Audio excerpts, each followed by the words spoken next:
নমস্কার, দেখছেন talk to Bangla. আমি অভিষেক রয়েছে আপনার সাথে। এই মুহূর্তে যে খবর নিয়ে উপস্থিত হয়েছে, সম্পূর্ণ রাজনীতিতে এই মুহূর্তে পশ্চিমবঙ্গে যা কিছু ঘটতে পারে, যখন তখন ঘটতে পারে, আপনারা সেটা জানেন ওয়াকিবহল সেই সম্বন্ধে। কিন্তু তারই মধ্যে হঠাৎ করেই একটা নতুন পরিবর্তন, একটা নতুন ছবি উঠে আসছে এবং সেই ছবিটা এতটাই গুরুতর হয়ে উঠছে এই মুহূর্তে, সেটা অবশ্যই এই মুহূর্তে সম্পূর্ণ রাজনৈতিক প্রেক্ষাপটটা বদল করে দিতে পারে।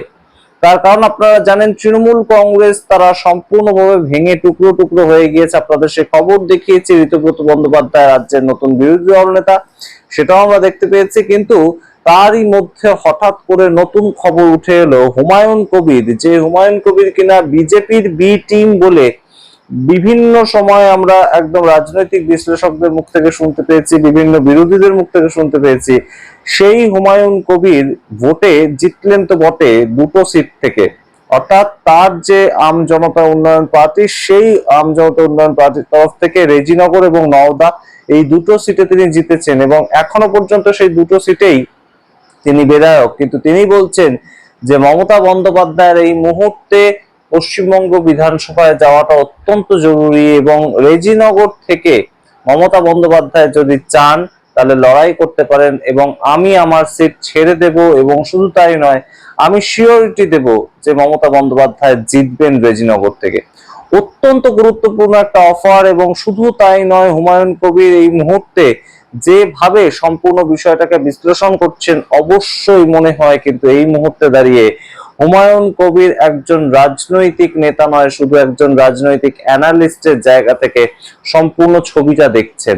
এবং সে জায়গা থেকেই তার যা যা বক্তব্য আমরা ডিকোড করার চেষ্টা করব, তাকে একদম রীতিমতন আপনাদের সামনে তিনি কি বলছেন একদম রাখার চেষ্টা করব। তার আগে অবশ্যই টক টু বাংলা ইউটিউব চ্যানেলকে সাবস্ক্রাইব করুন এই মুহূর্তে। এবং অবশ্যই এই যে খবর, এই খবর কিন্তু অবশ্যই আরো গুরুত্বপূর্ণ হয়ে উঠেছে। তার কারণ পশ্চিমবঙ্গ বিধানসভায় এই মুহূর্তে যারা শাসক দল এবং যারা বিরোধী দল, মূলত তাদের মধ্যে কিন্তু একটা বেসিক একই লাইনের মতন ছবি দেখা যাচ্ছে। তার কারণ অনেকেই বলছেন যে ঋতব্রত বন্দ্যোপাধ্যায় এমন একজন বিরোধী দল নেতা হিসাবে নিযুক্ত হলেন যাকে বিজেপি ঠিক করেছে, এটা একটা কথা শোনা যাচ্ছে এবং বিরোধীরাও তাই বলছেন।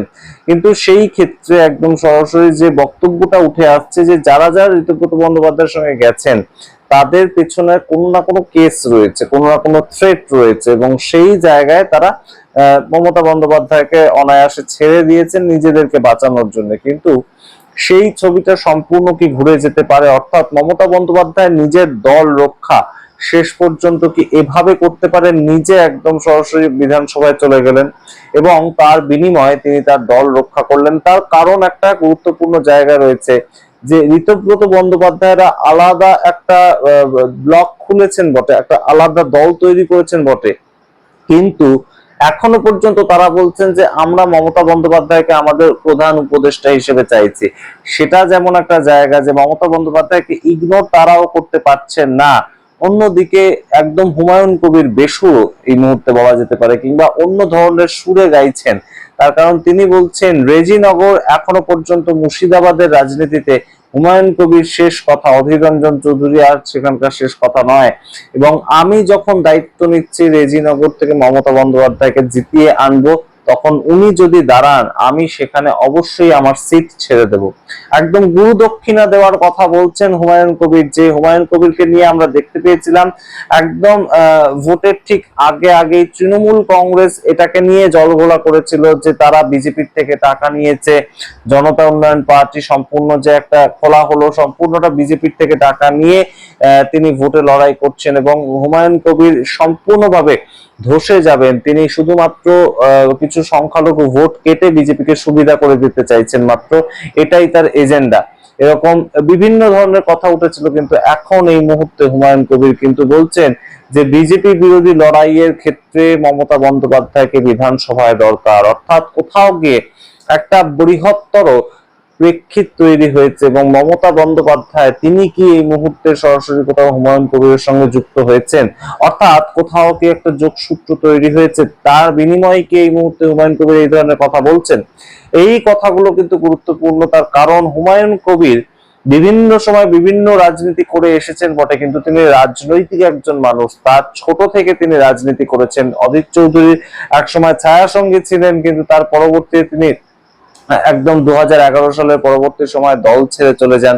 2016 সালে নির্দল হিসেবে ভোটে দাঁড়ায় এবং নির্দল হিসেবে ভোটে দাঁড়িয়েও তিনি মাত্র 5,000 ভোটে হেরে যান। 74,000 ভোট পেয়েছিলেন।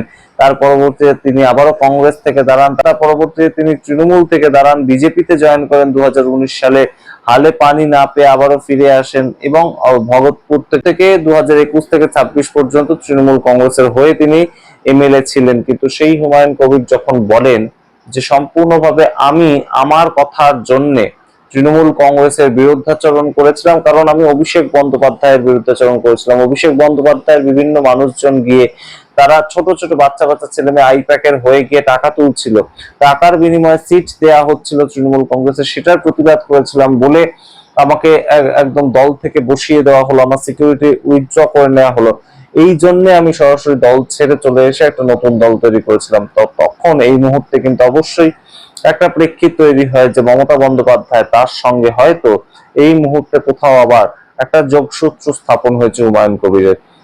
এবং এই ঘটনার পাশাপাশি আরেকটা কথাও কিন্তু হুমায়ুন কবির বলেছেন, যেটা নিয়েও কিন্তু এই মুহূর্তে চর্চা শুরু হয়েছে, যে বসিরহাট কেন্দ্র যেখানে হাজী নুরুল ইসলাম 2024 সালে একদম জিতেছিলেন 3 লক্ষেরও বেশি ভোটে রেখা পাত্রকে হারিয়ে, সেখান থেকেও কিন্তু মমতা বন্দ্যোপাধ্যায় তৃণমূল কংগ্রেস নেত্রী তিনি এই মুহূর্তে এমপি ভোটে দাঁড়াতে পারেন। এবং সেই ক্ষেত্রে হুমায়ুন কবির বলেছেন যদি এমপি ভোটে তিনি দাঁড়ান তাহলে সেই ক্ষেত্রে আমি আমার প্রার্থী দেব না, এবং শুধু প্রার্থী দেব না তাই নয়, সেক্ষেত্রে আমি সাহায্য করব তৃণমূল নেত্রী মমতা বন্দ্যোপাধ্যায় যাতে জিততে পারেন। সুতরাং এই যে একদম হুমায়ুন কবিরের সঙ্গে মমতা বন্দ্যোপাধ্যায়ের একটা নতুন ভাবে যোগসূত্র স্থাপন, সেটা কি কোথাও গিয়ে একটা নতুন ডেভেলপমেন্ট, এবং যেটার মাধ্যমে এই একটা দান যদি সঠিকভাবে তৃণমূল কংগ্রেস ব্যবহার করতে পারে, অর্থাৎ মমতা বন্দ্যোপাধ্যায় তৃণমূল কংগ্রেস ব্যবহার করতে পারে, তাহলে তাদের একদম সঞ্জীবনীর মতন কাজ করতে পারে কি। অর্থাৎ মমতা বন্দ্যোপাধ্যায়কে এখনো পর্যন্ত ঋতব্রত বন্দ্যোপাধ্যায়রা বলছেন যে আমরা তৃণমূল নেত্রী মমতা বন্দ্যোপাধ্যায়ের কথা শুনে চলতে চাই, তাকে আমাদের প্রধান উপদেষ্টা হিসেবে চাই, সেটা তাদের কথা যখন তারা কিন্তু সম্পূর্ণ ইগনোর করতে পারছেন না মমতা বন্দ্যোপাধ্যায়ের অস্তিত্ব, ঠিক তেমন ভাবেই হুমায়ুন কবির বলছেন যে আমি আমার রেজিনগরের সিটটা ছেড়ে দেব এবং সিটটা ছেড়ে দিয়ে আমি জেতানোর ব্যবস্থা করব মমতা বন্দ্যোপাধ্যায় যাতে বিধানসভায় আসতে পারে। এটার মাধ্যমে কি সম্পূর্ণ একবার আবার একদম রাজনীতিতে প্রাসঙ্গিক হয়ে উঠতে পারেন মমতা বন্দ্যোপাধ্যায়। এবং রেজিনগর আপনারা জানেন যে হুমায়ুন কবির সত্যি সেখানকার একদম অবিসংবাদিত একজন বেতাজ বাদশাহ হিসেবে পরিচিত। তো তিনি যদি একদম নতুন একটা পার্টি খুলে সেখানে ক্ষমতায় আসতে পারে, তাহলে তৃণমূল কংগ্রেসের তো কিছু না কিছু পকেট ভোট সেখানে রয়েছে।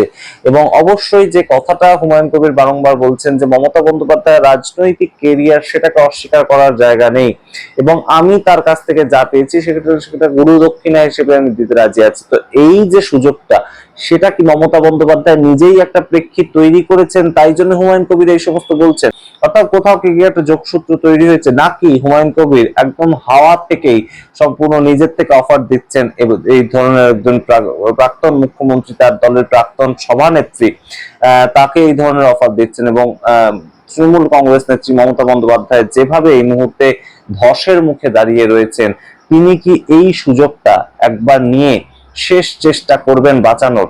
আমরা জানি না, তবে অবশ্যই এই মুহূর্তে অনেকটাই যে অভিষেক বন্দ্যোপাধ্যায়ের ফলে একটা ক্যাওস সৃষ্টি হয়েছে, সেটা বোধহয় মমতা বন্দ্যোপাধ্যায় নিজেও বুঝতে পেরেছেন।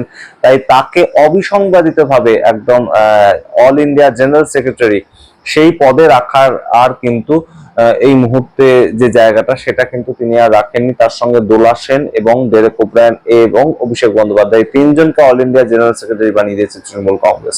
তো সমস্ত ডেভেলপমেন্টের কথা বললাম আপনাদের। এই মুহূর্তে হুমায়ুন কবির আবারও খবরের শিরোনামে উঠে এসেছেন, কারণ তিনি এক ধারে যখন একদম সরাসরি ঋতব্রত বন্দ্যোপাধ্যায়ের বিরুদ্ধাচরণ করছেন, তিনি যখন বিজেপির বিরুদ্ধাচরণ করছেন, ঠিক একই সাথে তিনি মমতা বন্দ্যোপাধ্যায়কে আবারও একত্রিত করতে চাইছেন, রাজনীতিতে প্রাসঙ্গিক করতে চাইছেন। সেটা ঠিক কার দিক থেকে অফারটা এসেছে, তৃণমূল কংগ্রেসের দিক থেকে নাকি হুমায়ুন কবিরের দিক থেকে? আপনারা বিচার করুন। আপনারা আপনাদের মতামত কমেন্ট বক্সে কমেন্ট করে দেখতে পারেন। টক টু বাংলা, অবশ্যই টক টু বাংলা ইউটিউব চ্যানেলকে সাবস্ক্রাইব করতে ভুলবেন না। ধন্যবাদ।